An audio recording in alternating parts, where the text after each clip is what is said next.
Welcome to the Story Lab. I hope you enjoy this story. Let's begin. The screen of my laptop flickered as I put the finishing touches on a complex piece of code. Another successful project completed ahead of schedule.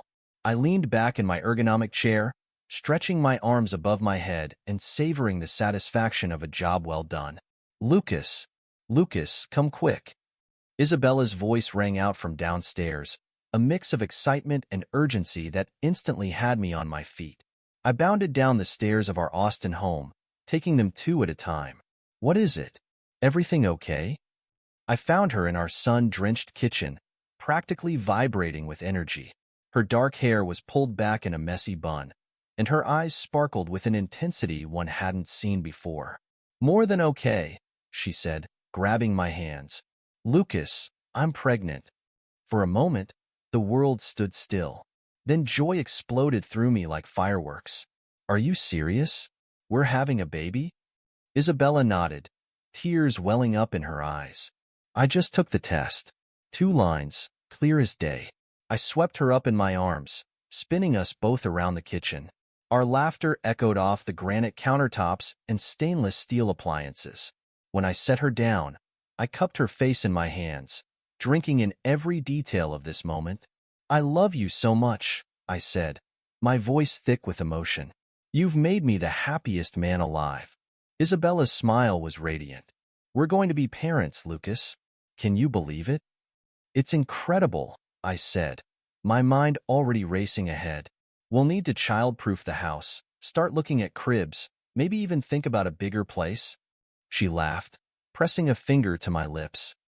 Slow down, Mr. Software Engineer. We've got plenty of time to plan. Right now, let's just enjoy this moment. I nodded, taking a deep breath. You're right as always. How about we celebrate? I'll call Mitch and see if he can get us a table at Uchi tonight. Sushi and champagne? Isabella's eyes lit up. Well, virgin cocktails for me now, I suppose. Anything for the mother of my child, I said, pulling out my phone. As I dialed Mitch, our friend and owner of Austin's hottest restaurant, I couldn't stop grinning. Life was perfect. My career was taking off. We had this beautiful home, and now a baby on the way. I looked at Isabella, who was absent-mindedly running a hand over her still flat stomach, and felt a surge of love and protectiveness. Hey, Mitch, I said when he picked up. Any chance you can squeeze in your favorite power couple tonight? We've got some big news to celebrate. After securing our reservation, I turned back to Isabella. All set for 8 o'clock. Should we invite anyone else? Your sister, maybe? Isabella shook her head. Let's keep it just us tonight. We can tell everyone else tomorrow. I pulled her close, breathing in the familiar scent of her shampoo. Sounds perfect. I can't wait to shout it from the rooftops, though. Lucas Bradford, soon-to-be dad. She giggled, then suddenly her expression turned serious. Lucas, promise me something?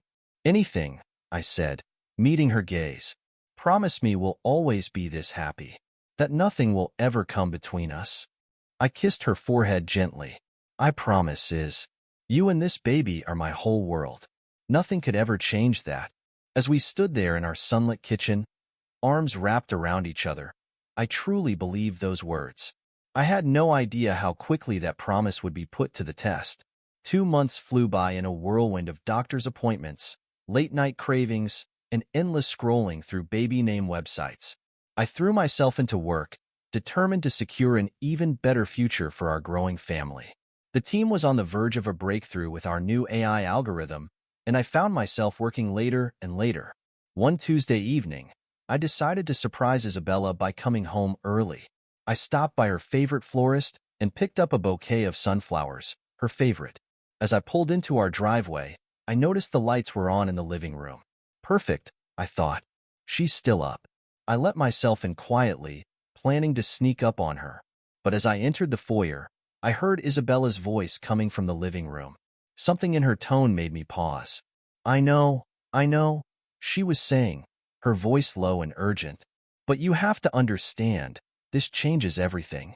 I froze, the flowers clutched forgotten in my hand. Who was she talking to? Of course I love you, Isabella continued, and my world tilted on its axis. I wouldn't tell you that it's your child if it wasn't true. But he's a better provider, and I need him right now. The blood roared in my ears. Your child. Better provider. The pieces clicked into place with sickening clarity.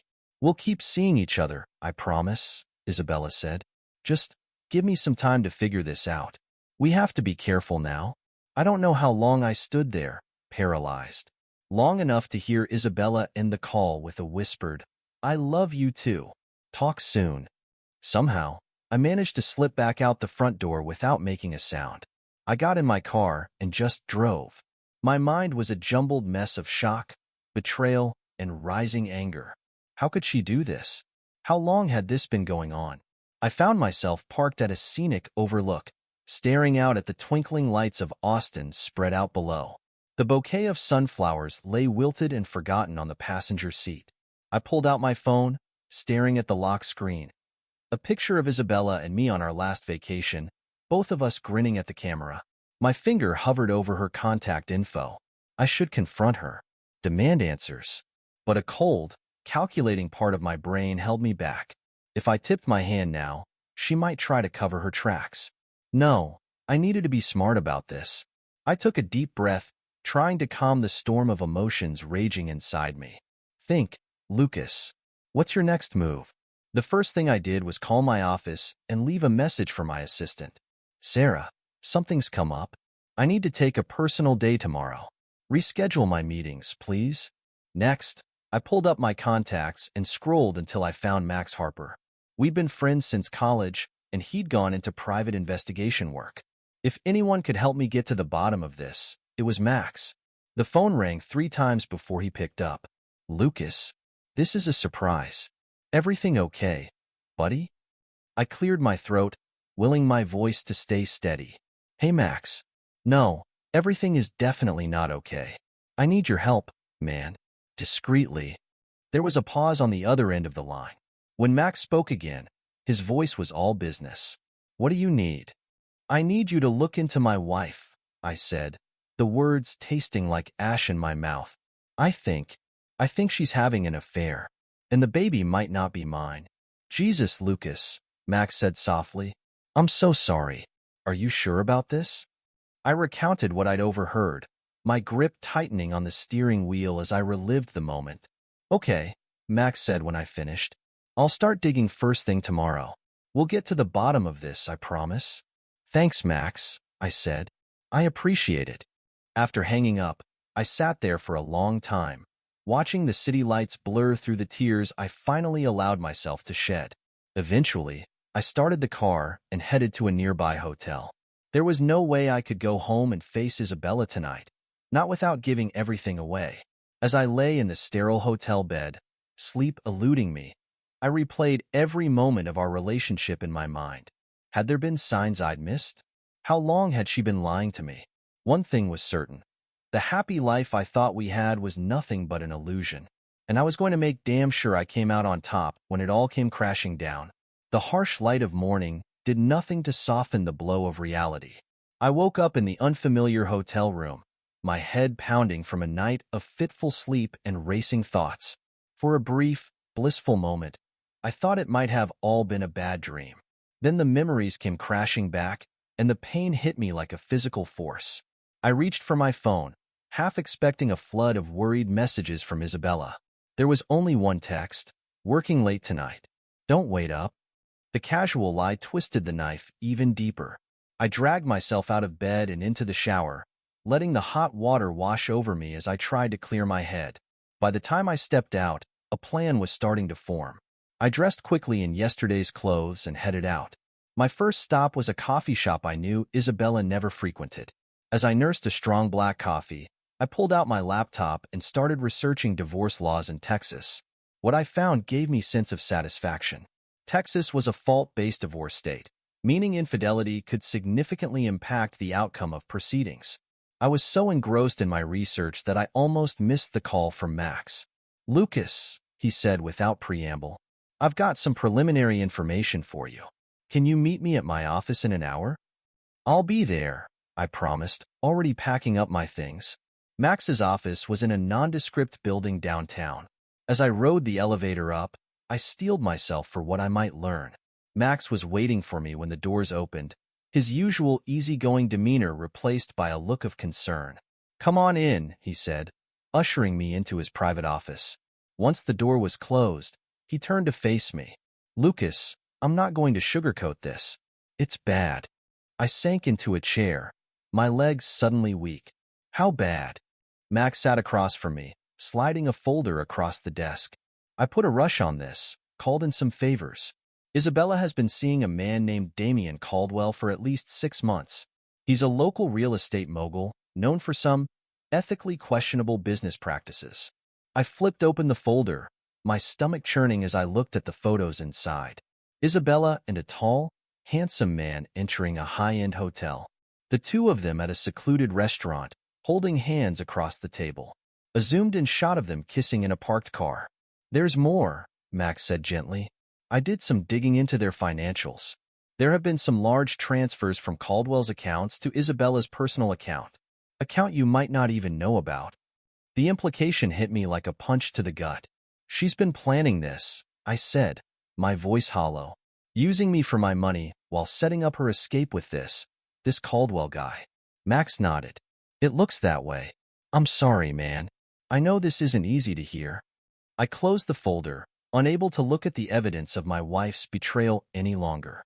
"What do I do now, Max?" "Well, that depends on what you want," he said. "If you're thinking divorce, and I wouldn't blame you if you're in a strong position. Texas takes infidelity seriously in divorce proceedings. With this evidence, you could potentially walk away with a majority of the assets." I nodded slowly, my mind already racing ahead. "I need a lawyer. A good one." Max didn't hesitate. "I know just the person. Olivia Morgan. She's a shark in the courtroom, specializes in high-profile divorce cases. Want me to give her a call?" "Please," I said. Then a thought struck me. "Max, what about the baby?" His expression softened. "Given the timeline, there's a good chance it's not yours, Lucas. I'm sorry, but we can request a paternity test as part of the proceedings." I buried my face in my hands, overwhelmed by the magnitude of Isabella's betrayal.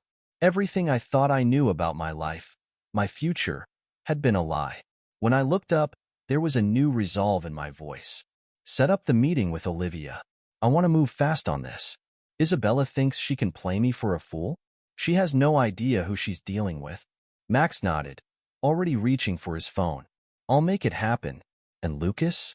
For what it's worth, I think you're making the right call. You deserve better than this."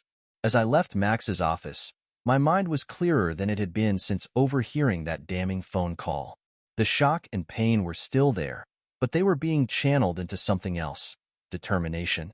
Isabella and her lover thought they had the upper hand, but they were about to learn a harsh lesson. I may have been blind to her deception before, but now my eyes were wide open, and I was going to make damn sure that when the dust settled, I came out on top. Let the games begin. I met Max at a quiet cafe downtown. He slid into the booth across from me. "How you holding up, Lucas?" Max asked. I shrugged, stirring my untouched coffee. "Been better. What have you got for me?" Max leaned forward, lowering his voice. "I've been tailing Isabella for the past week. Her routine is pretty consistent. 3 times she's met with a man at the Driscoll Hotel. I've got photos." He pulled out an envelope and passed it to me. My hands shook slightly as I opened it. "That's him?" I asked, staring at the image of Isabella embracing a tall, well-dressed man. Max nodded. "Damien Caldwell. Real estate mogul with a reputation for cutting corners. I did some digging into his background. Guy's got skeletons in his closet, Lucas." I flipped through more photos, each one a knife to my heart. "Tell me everything." "Caldwell's got a history of shady deals. Suspected of bribing city officials, but nothing's ever stuck. He's slippery." "How long has this been going on?" Max hesitated. "Based on my investigation, at least 6 months. Maybe longer." I slammed my fist on the table, causing nearby patrons to jump. 6 months? We've only known about the pregnancy for 2. "Lucas, I know this is hard, but you need to keep a clear head," Max said, his voice low and steady. "We've got solid evidence of the affair. Now we need to dig deeper. I can get access to phone records, Bank statements. We'll build an airtight case. I took a deep breath, trying to calm myself. You're right. What's our next move? I've got a contact who can clone Isabella's phone. We'll be able to monitor her calls and texts in real time. It's not strictly legal, but... Do it, I interrupted. I don't care what it takes. I want to know everything. Max nodded, pulling out a small recording device. I also think we should wire your house. Catch any conversations they might have there. Isn't that a violation of privacy laws? I asked. Technically, yes. But you're the homeowner, Lucas. It's a gray area. Question is, how far are you willing to go? I thought about Isabella's betrayal, the lies, the potential of raising another man's child. Whatever it takes, Max. I want them to pay for what they've done. Max looked at me for a long moment, then nodded. All right, I'll set everything up. But Lucas, promise me you won't confront Isabella yet. We need to gather as much evidence as possible before tipping our hand. I promise, I said, my voice cold. I'll play the dutiful husband a little longer. Let them dig their own graves. As we left the cafe, Max put a hand on my shoulder. We'll get through this, buddy. Just stay strong. I nodded, my mind already racing with plans for revenge. Isabella and Damien had no idea what was coming. A week later, I found myself in the sleek downtown office of Olivia Morgan, the divorce attorney Max had recommended. Her reputation preceded her. A shark in the courtroom, known for her ruthless efficiency. Olivia studied the file of evidence Max had compiled, her expression unreadable. Finally, she looked up at me. Well, Mr. Bradford, you've certainly been thorough, she said, her voice crisp. This is quite the case you've brought me. I leaned forward in my chair. Can you help me? Olivia's lips curved in a predatory smile. Oh, I can do more than help. With this evidence, we can bury your wife and her lover. I'm listening, I said. Olivia stood, pacing behind her desk. Texas is a fault-based divorce state. Infidelity can significantly impact the division of assets. With the evidence you've gathered, we can argue for a much larger share in your favor. And the child? I asked, my voice tight. Olivia's expression softened slightly. We'll request a paternity test, of course.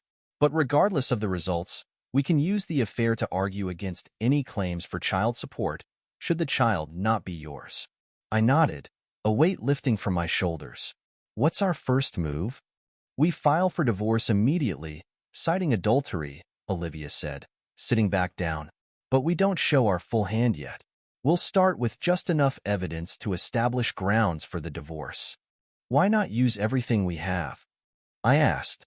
Olivia smiled again, and I was reminded of a shark circling its prey. Strategy, Mr. Bradford. We want to see how they respond. If they try to fight it, that's when we bring out the big guns. And if they don't fight, then we negotiate from a position of strength. Either way, you come out on top. I considered this for a moment. What about Isabella's lover, Caldwell? Can we go after him too? Olivia's eyes gleamed. Now you're thinking like a shark, Mr. Bradford. We can't name him in the divorce proceedings, but we can certainly make his life difficult. Those shady business practices your investigator uncovered? I have some contacts who'd be very interested in that information. For the first time in weeks, I felt a glimmer of hope. Let's do it. I want to file as soon as possible. Olivia nodded, already reaching for her phone. I'll have the paperwork drawn up today. We can file first thing in the morning. But Lucas, she said, her tone suddenly serious, once we set this in motion, there's no going back. Are you absolutely sure this is what you want? I thought about the life I thought I had, the future that had been stolen from me. I'm sure, I said. Isabella made her choice. Now it's time to make her face the consequences. Olivia nodded, satisfaction evident in her eyes. Then let's get to work. By the time we're done, Isabella won't know what hit her. As I left Olivia's office, I felt a strange mix of emotions. Part of me mourned for the life I was leaving behind, but a larger part, the part that had been betrayed and humiliated, was ready for war. Isabella thought she could play me for a fool. She was about to learn how wrong she was. The next few weeks were a blur of legal maneuvers and clandestine meetings. I played the role of the oblivious husband to perfection, all while gathering more evidence and planning my revenge. It was during a late-night strategy session with Max that the idea struck me. We need to expose them publicly, I said, pacing Max's living room. Not just in court, but to everyone they know. Max looked up from his laptop, eyebrows raised. That's pretty brutal, Lucas. You sure about this? I nodded, my mind racing. Isabella's birthday is coming up. We always throw her a big party. This year, it'll be one she never forgets. Over the next hour, I laid out my plan. Max listened, his expression a mix of admiration and concern. It's risky, he said when I finished. If it backfires, it could hurt our case. That's why we need to make it airtight, I replied. Can you get video evidence? Something undeniable? Max nodded slowly. I've got a guy who specializes in surveillance tech. We could set up hidden cameras in the hotel room they use. Do it, I said. Whatever it costs. The day of the party arrived. I'd invited all our friends, family, and even some of Isabella's clients. Damien Caldwell was on the guest list, ostensibly as a business associate. As guests began to arrive, I plastered on a smile and played the role of doting husband. Lucas, this is amazing, Isabella gushed, looking around at the beautifully decorated living room. You didn't have to go to all this trouble. I kissed her cheek, suppressing the urge to recoil. Anything for you, sweetheart. You deserve it. As the party hit full swing, I caught Max's eye across the room. He gave me a subtle nod. It was time. Everyone, could I have your attention, please? I called out, tapping a spoon against my champagne glass. The room quieted. As you all know, we're here to celebrate my beautiful wife's birthday, I said, raising my glass towards Isabella. She beamed, completely unaware of what was coming. Isabella, you've brought so much joy to my life, I continued, my voice steady despite the turmoil inside. I thought I'd put together a little slideshow of our journey together. I dimmed the lights and started the projector. At first, it showed innocent photos of our life together. Isabella laughed at some of the earlier shots. Then, the images changed. Suddenly, the screen was filled with photos of Isabella and Damien together, entering hotel rooms, kissing in his car. The room went deathly silent. What is this? Isabella stammered, her face pale. I turned to face her, my voice cold. This, Isabella, is the truth. The truth about your affair with Damien Caldwell. The truth about the child you're carrying. Gasps and murmurs filled the room. I saw Damien trying to edge towards the door. Oh no, Damien, I said, my voice carrying across the stunned crowd. You don't get to slink away. You're as much a part of this story as she is. I turned back to Isabella, who was shaking her head in denial. Lucas, I can explain, she began. Save it, I cut her off. I've heard enough of your lies. I've filed for divorce, Isabella. It's over. The room erupted into chaos. Friends and family members shouted questions. Some moved to comfort Isabella. Others glared at her in disgust. Through it all, I stood firm, watching as the life Isabella had built on lies crumbled around her. It wasn't pretty, it wasn't kind, but in that moment, it felt like justice. The silence that followed my announcement was deafening. You could have heard a pin drop in our crowded living room. Then, all at once, the dam broke. How could you, Isabella? Her sister, Maria, cried out. We trusted you. Isabella's face was ashen, her eyes darting frantically around the room. It's not. I didn't. Save your breath, I interrupted, my voice steady despite the adrenaline coursing through me. The evidence speaks for itself. Damien, who had been edging towards the door, suddenly found his path blocked by Max. Going somewhere, Mr. Caldwell? Max asked, his tone deceptively casual. Damien straightened his jacket, trying to maintain some semblance of dignity. This is a private matter. I think it's best if I leave. Oh, I don't think so, I said, turning to face him. You're as much a part of this as Isabella. Why don't you tell everyone here about your plans for my company? Damien's eyes widened in surprise. I don't know what you're talking about. I laughed, but there was no humor in it. No? Let me refresh your memory. You and Isabella weren't just planning to break up my marriage. You were plotting to take over my company, weren't you? Gasps and murmurs rippled through the crowd. Isabella stumbled forward, reaching out to me. "Lucas, please, let me explain." I stepped back, avoiding her touch. "Explain what, Isabella? How you've been lying to me for months. How the child you're carrying might not even be mine." Tears streamed down Isabella's face. "I'm sorry," she whispered. "I never meant for it to go this far." "But it did," I replied, my voice hard. "And now you both have to face the consequences." One of Isabella's clients, a well-known socialite, pushed her way to the front of the crowd. "Isabella, is this true? Have you been lying to all of us?" Isabella turned to her, desperation in her eyes. "Charlotte, I can explain. It's not what it looks like." Charlotte shook her head in disgust. "Save it. Consider our contract terminated. I can't believe I trusted you with my events." As words spread through the room, more of Isabella's clients approached her, expressing their shock and disappointment. I watched as her carefully crafted world crumbled around her.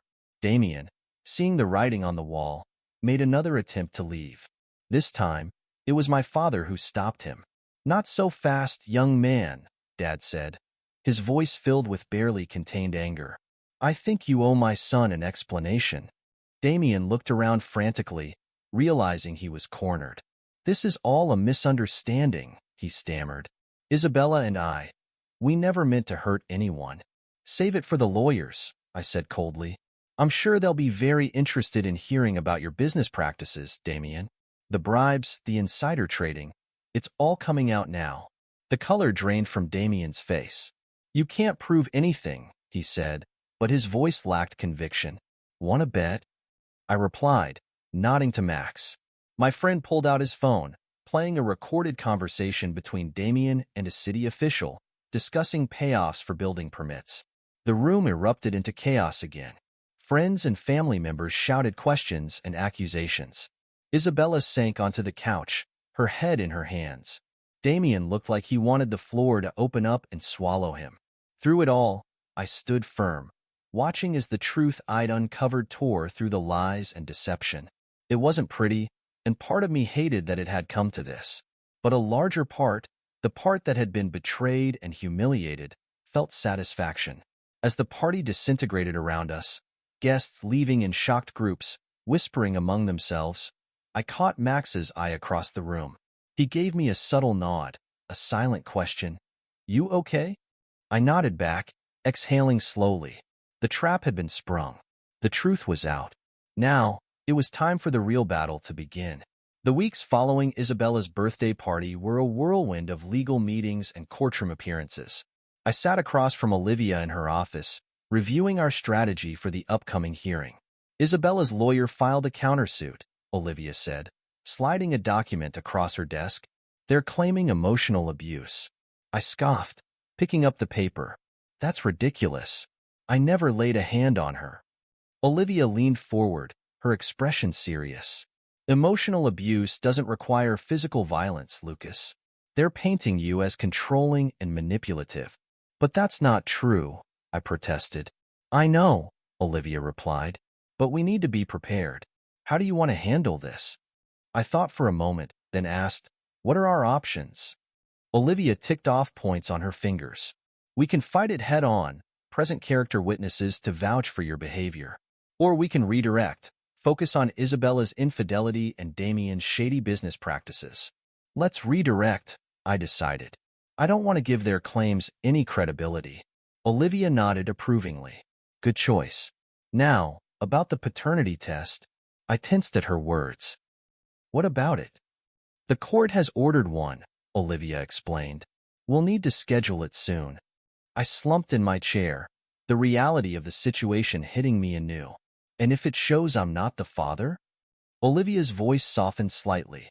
"Then we use that to argue against any claims for child support. But Lucas, you need to be prepared for either outcome."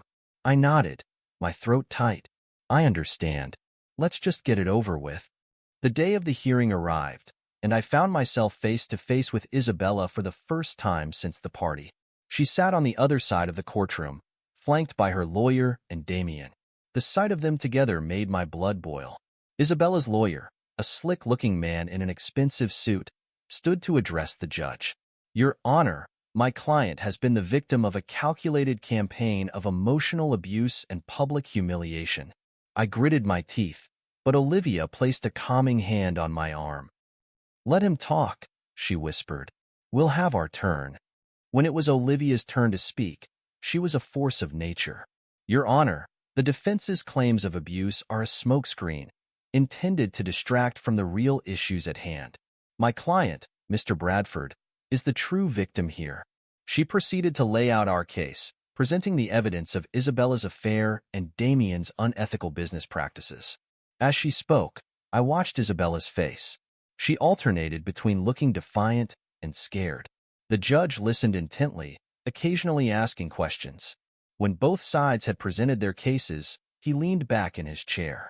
This is a complex situation, he said. I'm ordering a paternity test for the unborn child.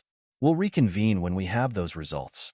In the meantime, I'm issuing a temporary order freezing all shared assets. Neither party is to dispose of or transfer any property or funds without the court's approval. As we left the courtroom, I caught Isabella's eye. For a moment, I saw a flicker of the woman I thought I'd married. Then her mask of indifference slipped back into place, and she turned away. Outside, Olivia turned to me. That went as well as we could have hoped. Now we wait for the paternity test. I nodded, feeling drained. What do you think our chances are? Olivia smiled confidently. With the evidence we have, I'd say they're very good. But Lucas, remember, this is just the beginning. Stay strong. As I watched Isabella and Damien drive away, I steeled myself for the battles to come. This was far from over. The day of the paternity test arrived, bringing with it a storm of emotions I wasn't prepared for. I sat in the sterile waiting room of the medical center, my leg bouncing nervously. A nurse called my name, leading me to a small examination room. Mr. Bradford, we're ready for you. As I rolled up my sleeve for the blood draw, the door opened and Isabella walked in. Our eyes met, and for a moment, neither of us spoke. Finally, Isabella broke the silence. Lucas, don't. I cut her off. Just don't. The nurse looked between us, clearly uncomfortable. Mrs. Bradford, if you could take a seat. We'll need a sample from you as well. Isabella sat in the chair next to me, her hand unconsciously moving to her slightly swollen belly. The sight made my heart clench. How are you feeling? I asked, despite myself. Isabella looked surprised at the question. I'm okay. Morning sickness is finally easing up. I nodded, not trusting myself to say more.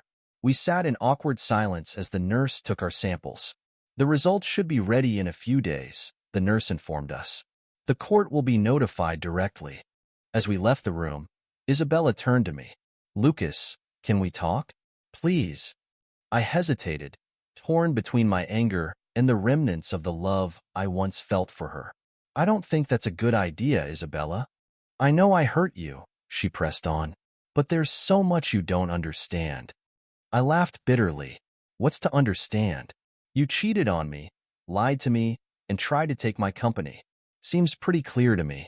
Tears welled up in Isabella's eyes. It wasn't supposed to be like this. Damien, he promised me things. Said he could make all our dreams come true. And that justified betraying me? I asked, my voice hard. Isabella looked down, unable to meet my gaze. No, nothing justifies what I did. I'm sorry, Lucas. More than you'll ever know. For a moment, I almost softened. Then I remembered the overheard phone call, the photos of her with Damien, the look on her face when she was exposed at the party. Save your apologies, I said coldly. We'll let the courts decide what happens next. I turned and walked away, leaving Isabella standing alone in the hallway. As I drove home, my emotions warred within me. Part of me wanted to believe Isabella's remorse was genuine, but a larger part, the part that had been betrayed and humiliated, refused to let my guard down again. The next few days were some of the longest of my life. I threw myself into work, trying to distract myself from the waiting. Finally, Olivia called. Lucas, the results are in. Can you come to my office? My heart raced as I drove to Olivia's office. This was it, the moment of truth. Olivia was waiting for me, a manila envelope on her desk. Are you ready? She asked gently. I nodded, not trusting my voice. Olivia opened the envelope and scanned the contents. Her expression gave nothing away. "Lucas," she said, looking up at me, "the test shows that you are not the biological father of Isabella's child." The words hit me like a physical blow. Even though I'd suspected, even though the timeline made it likely, hearing it confirmed was devastating. "I'm sorry," Olivia said softly. "I know this isn't the news you were hoping for." I took a shaky breath, trying to process the information. What happens now?" Olivia's professional demeanor returned. "Now, we use this in our favor. With proof of Isabella's infidelity and the fact that the child isn't yours, we have a strong case for a favorable division of assets. And we can fight any attempts she might make for spousal support." I nodded, feeling numb. "Do whatever you think is best, Olivia. I trust you." As I left Olivia's office, my phone buzzed with a text from Isabella. "I heard about the results. Can we please talk?" I stared at the message for a long moment before deleting it without replying. There was nothing left to say. In the days following the paternity test results, I threw myself into gathering every piece of damning information I could find on Damien Caldwell. Max's investigation had uncovered a treasure trove of dirt, and I was determined to use it. I met with Sarah, a journalist friend from college, at a quiet coffee shop downtown. "Thanks for meeting me," I said as she slid into the booth across from me. Sarah smiled, her reporter's instincts clearly piqued. "Of course. Your message sounded intriguing. What's this big story you've got for me?" I pushed a flash drive across the table. "Everything you need to know about Damien Caldwell's illicit business practices. Bribery, insider trading, you name it." Sarah's eyes widened as she plugged the drive into her laptop and scanned the files. "Lucas, this is explosive. Where did you get all this?" "I have my sources," I said vaguely. "The question is, can you use it?" Sarah nodded slowly, still scrolling through the documents. "Oh, I can use it all right. This is Pulitzer material." "But Lucas," she looked up at me, her expression serious. "Are you sure about this? Once this goes public, there's no going back." I met her gaze steadily. "I'm sure. It's time the truth came out." Sarah nodded, unplugging the drive and slipping it into her bag. "All right. Give me a few days to verify everything and put the story together. This is going to make waves, Lucas." "That's what I'm counting on," I replied. True to her word, Sarah's expose hit the front page of the Austin American-Statesman 3 days later. The effect was immediate and devastating. Damien's company's stock plummeted, and within hours, there were calls for a formal investigation. I was in Olivia's office when the news broke. She looked up from her computer, a mix of admiration and concern on her face. "Lucas, did you have anything to do with this?" I shrugged, trying to look innocent. "I may have passed along some information to a journalist friend."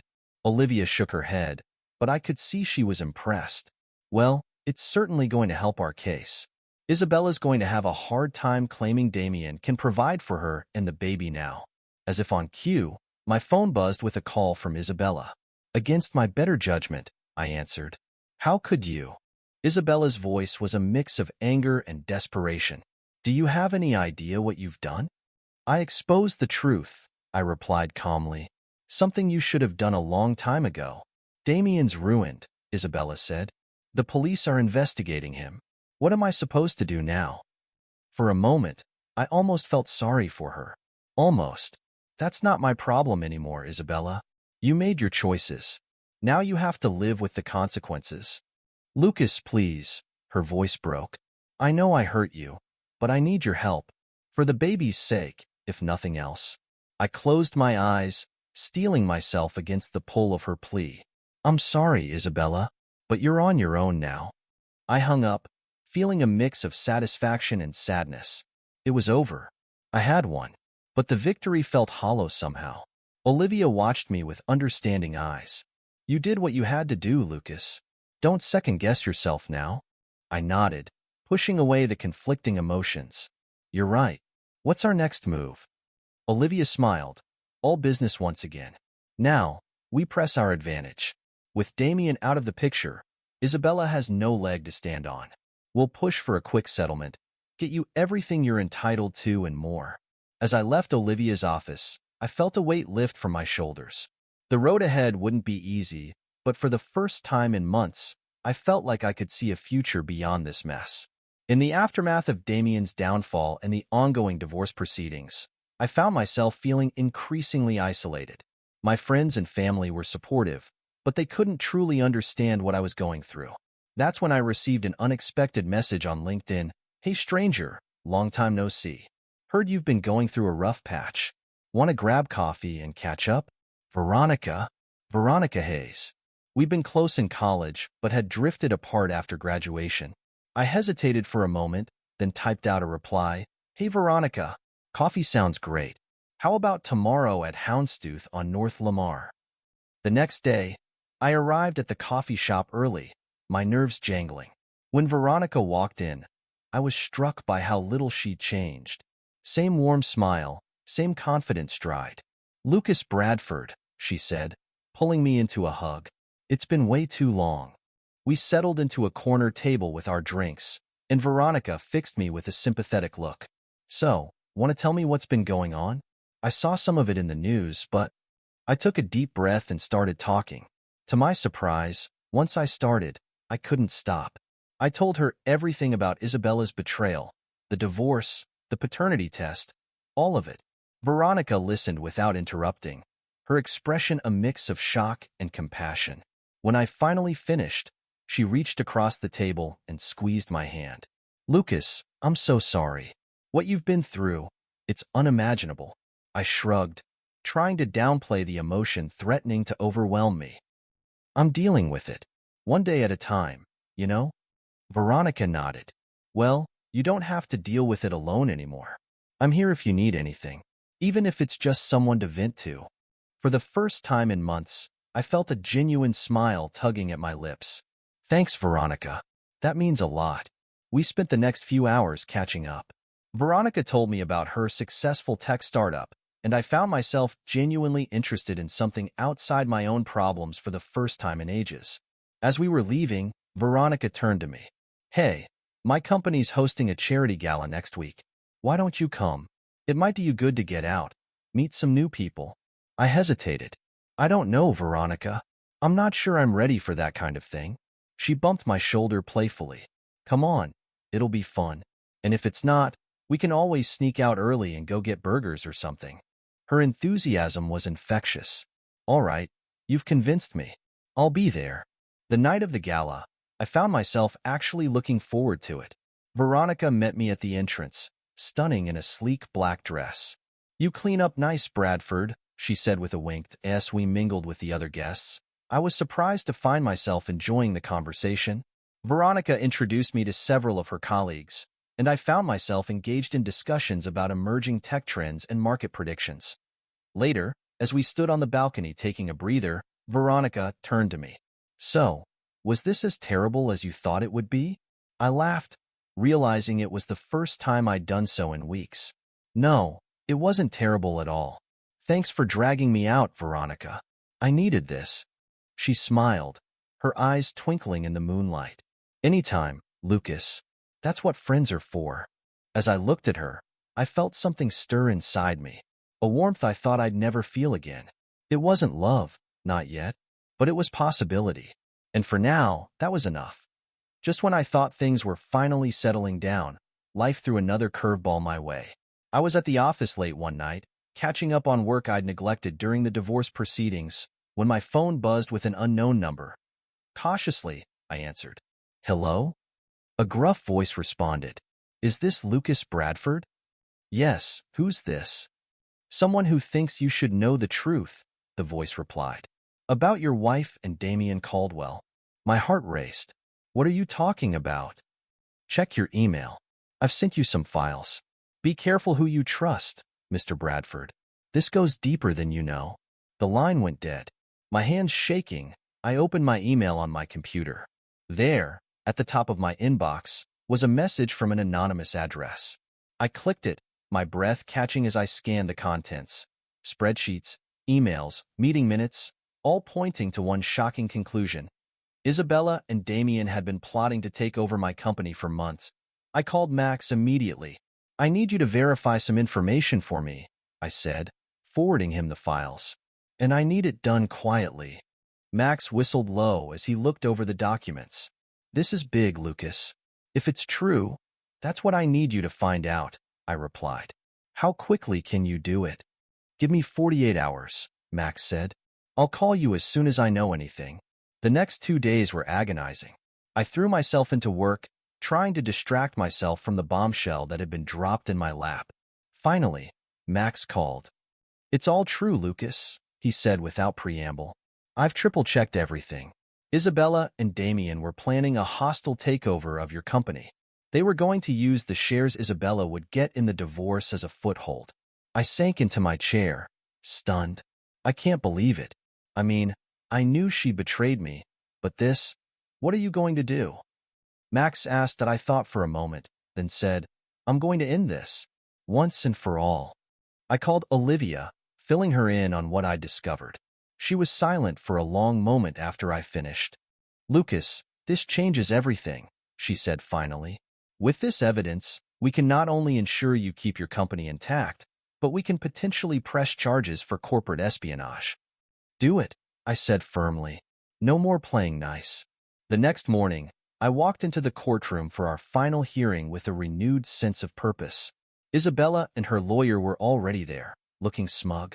They clearly thought they still had the upper hand. As the judge entered, Olivia stood. Your Honor, before we proceed, new evidence has come to light that drastically changes the nature of this case. Isabella's lawyer jumped to his feet. Objection. Any new evidence should have been disclosed prior to this hearing. The judge looked at Olivia sternly. Ms. Morgan, explain yourself. Olivia nodded respectfully. Your Honor, this evidence only came to light 48 hours ago. We've been working diligently to verify its authenticity before presenting it to the court.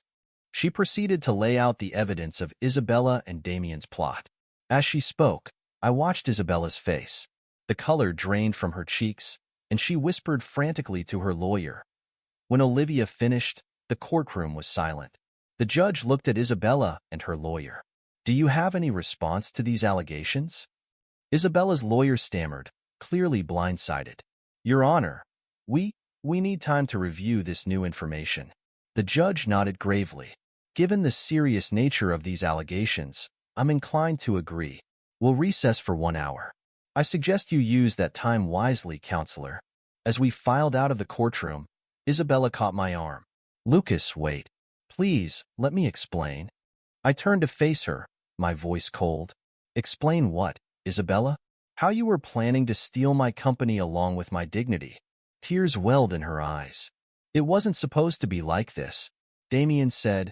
He promised. Save it. I cut her off. I'm done listening to your lies. An hour later, we were back in the courtroom. Isabella's lawyer looked defeated as he addressed the judge. Your Honor, in light of this new evidence, my client wishes to withdraw her claims and agree to Mr. Bradford's original terms for the divorce settlement. The judge nodded, then turned to me. Mr. Bradford, do you wish to press charges regarding the attempted corporate takeover? I glanced at Isabella, seeing the fear in her eyes. For a moment, I was tempted, but then I thought of all the energy I'd already expended on revenge. No, Your Honor, I said finally. I just want this to be over. The judge nodded approvingly. Very well. Given the circumstances, I'm granting the divorce on the grounds of adultery. Mr. Bradford will retain full ownership of his company and all associated assets. Mrs. Bradford waives any right to spousal support. As the gavel fell, I felt a weight lift from my shoulders. It was over. Really, truly over. Outside the courthouse, Veronica was waiting for me. She'd become a constant source of support over the past few weeks. How did it go? She asked. Concern etched on her face. I managed a small smile. It's done. I won. If you can call any of this winning. Veronica squeezed my hand. Hey, you survived. That's what matters. So, what now? I took a deep breath, looking out at the Austin skyline. Now? Now I start rebuilding. My company, my life, everything. Veronica smiled, linking her arm through mine. Well, you don't have to do it alone. I'm here, every step of the way. As we walked away from the courthouse, I felt a glimmer of hope for the future. The road ahead wouldn't be easy, but for the first time in months, I was looking forward to the journey. Isabella and Damien's betrayal had nearly destroyed me, but in the end, it had made me stronger. I had survived, I had triumphed, and now, with new allies by my side, I was ready to face whatever came next. The future was uncertain, but one thing was clear. The best revenge wasn't destruction, it was living well. And that's exactly what I intended to do. This is where our story comes to an end. Share your thoughts in the comments section. Thanks for your precious time. If you enjoyed this story, then please make sure you subscribe to this channel. That would help me a lot. Click on the video you see on the screen, and I will see you there.